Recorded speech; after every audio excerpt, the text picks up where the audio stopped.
As defence ministers gathered in Brussels, the NATO Secretary-General was optimistic a solution could be found to Türkiye's objections to Sweden and Finland joining the alliance. I welcome the fact that Finland and Sweden are ready to address some of the concerns that Turkey has put forward on terrorism. We are also, of course, working very closely with our NATO ally, Turkey, on those concerns they have raised. A flurry of diplomacy preceded the meeting. Türkiye says the two Nordic countries are harbouring PKK terrorists and it's refusing to let them join NATO unless they change course. Sweden has announced it will toughen its terrorism policies, but Ankara says that's not enough.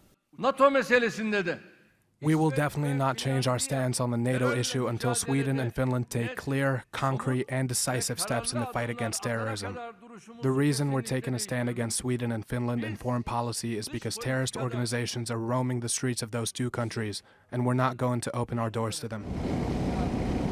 But as internal NATO diplomacy played out in Brussels, the situation in Ukraine was the main focus of Wednesday's meeting.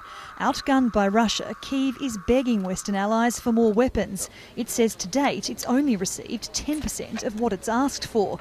Ukraine's defence minister attended a sideline meeting at the NATO gathering to detail what military aid his country needs. The US emerged from the session urging allies to push harder as the war reached a pivotal point. It also announced a $1 billion weapons and training package. It includes guided MLRS munitions, 18 more M777 Howitzers, and the tactical vehicles to tow them, and 36,000 rounds of 155mm ammunition. Other countries to make weapons pledges included Germany. It promised 3 multiple-launch rocket systems with a range of 80 kilometres, and Slovakia will send helicopters and rocket ammunition. As the nature of the war changes in Ukraine, so does the type of weapons it needs. The West is now sending high-tech, modern, longer-range artillery. The problem with that is the Ukrainians need to be trained how to use it. That's something that takes time, and it's a luxury Kyiv doesn't have at the moment. Sarah Morice, TRT World at NATO headquarters in Brussels.